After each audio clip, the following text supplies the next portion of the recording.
Well, hi, this is Custom Works, and I'm Clint Allen.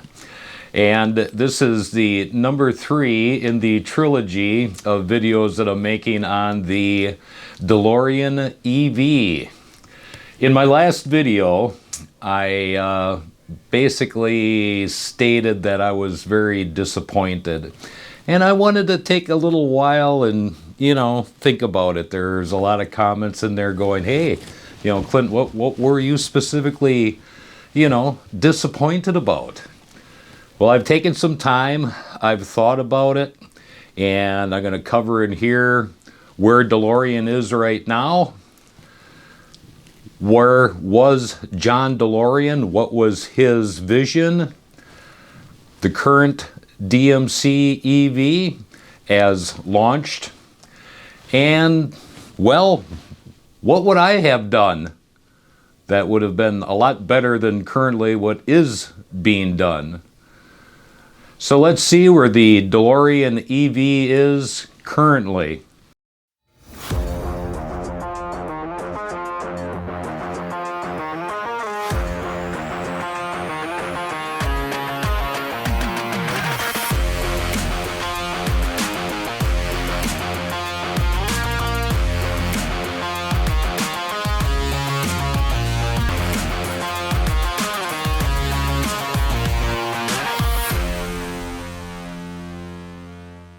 So that right there is a preview of their new website. When you come on into it, that's what you get to see. Kind of like John DeLorean, we have all these dreams, but nothing's really coming from it currently, and who knows how much money this company has. But the original design of the DeLorean, way back in the early 80s, was a Italian designer, and I'll probably butcher this name, but Giorgetto Girardo or something like that. Anyways, the current Alpha 5 is not what it seems to be, basically. It's an all-wheel drive unit. All right, kudos there. Nothing new. 100 kilowatt battery. Nothing impressive there. 300-mile range. Well, we'll see about that. $145,000. My. The issue, one of the biggest issues that I have with this whole new way with DMC is, well, it's not an original design. Matter of fact, it's pretty much like having a Ford Escape, and if you want a Ford Bronco Sport, well, we'll just pop the Escape off and take the Bronco Sport and put her back on there. Ooh, it's the same thing that's basically happening here, which I understand is nothing new, but this is part of the disappointment. If you're going to be a $145,000 car and you're going to revive the old, shocker to the heart there to the DeLorean DMC, you should have came up with something fresh, and we did not. All we did is we went and we kind of shopped around and we stole this design from the DMC. Yep, in the background here. All they did is they changed the quarter panels a little bit, the rear end a little bit, threw some different rims on, and all of a sudden now it's a DeLorean. That's probably the biggest thing. And in the 2019 DaVinci concept that they put out for the auto show, and once again, it's basically the DeLorean. So let's move on to John DeLorean one. See his lifetime and probably how he's rolling in his grave. An eccentric high-flying businessman, a civil war, politics, a timeless car. FBI agents, a multi-million-dollar drug bust, glamour, fame, and a meteoric downfall. It's one of the most incredible stories of modern times. This is the story of John DeLorean and his DMC-12 car, a unique car with a stainless steel exterior, gull-wing doors, and a cost of $400 million to produce, all to become a strange combination of a laughingstock and a cultural icon. John wanted to be the next Enzo Ferrari or Ferdinand Porsche, and he would move heaven and earth to make it happen, even if it cost him everything. DeLorean.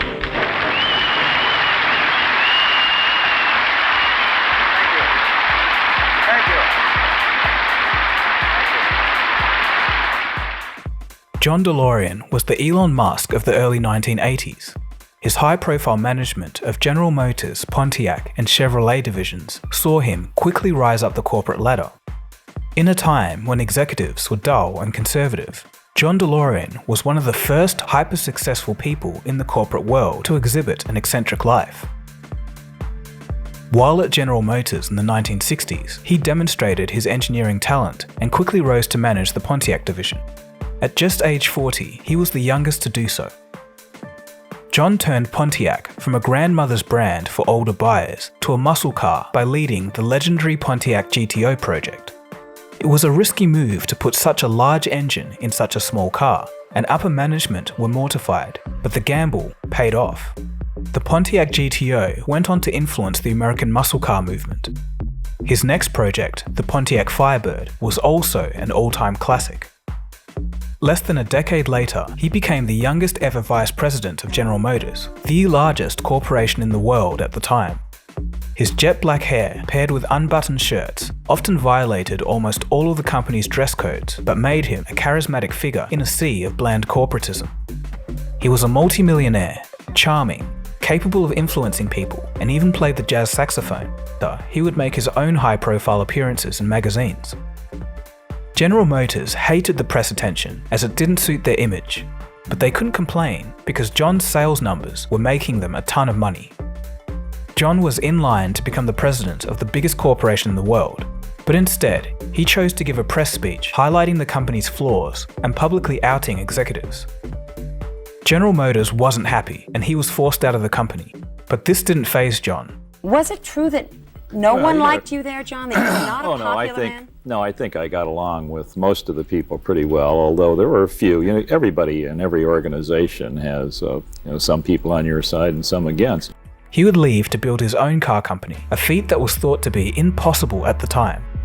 It hadn't been done in America since Chrysler in the 1920s. He was a risk taker, a valuable asset that would eventually lead to his downfall.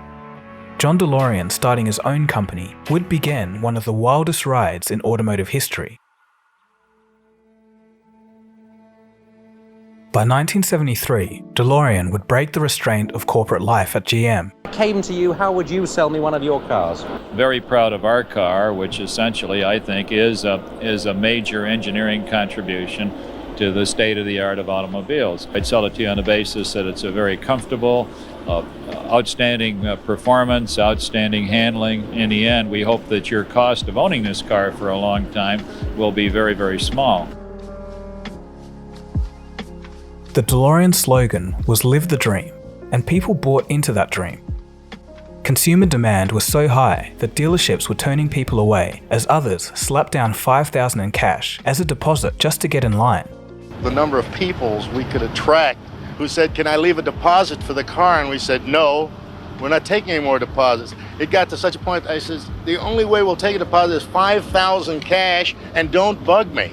The marketing campaign was spearheaded by the charismatic John DeLorean. He raised a lot of hype, much like Elon Musk is doing now.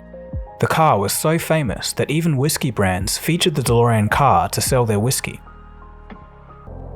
He would pass away in 2005 in a small one-bedroom apartment. It was said that he was planning sketches for his next project when he had a heart attack.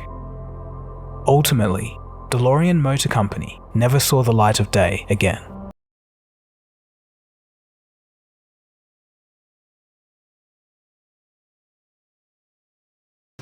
Well, special thanks to Cold Fusion TV for letting us use bits and pieces of their John DeLorean story. I hope you enjoyed that. And this is where we end up with the new Alpha 5 DeLorean.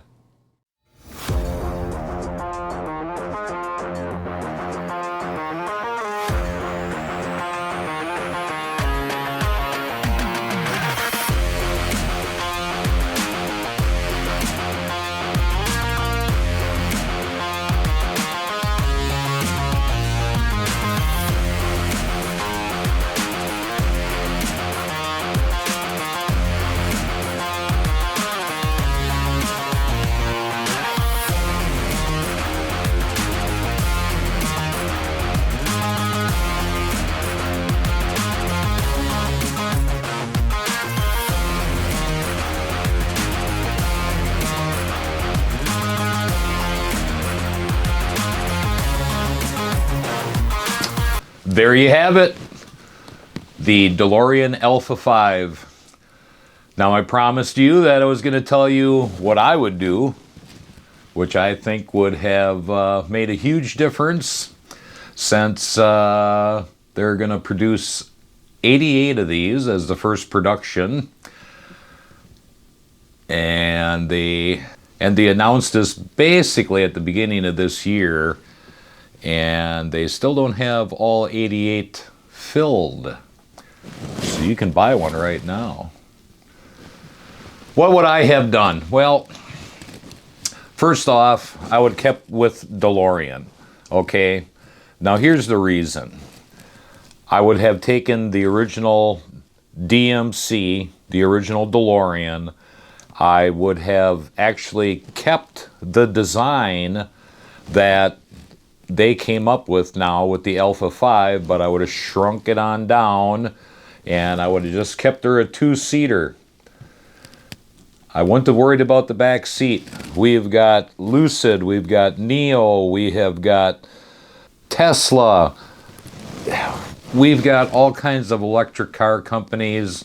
They're all doing the same thing. Four-door sedan, sport model to get the people with the big wallets, the rich in there to buy these things. They're all doing it. That's the disappointment. They're all doing the four-door sports car. It's all gotten old already. I would have kept it a two-seater, shrunk it on down, 88 of them on the initial. That would have made sense.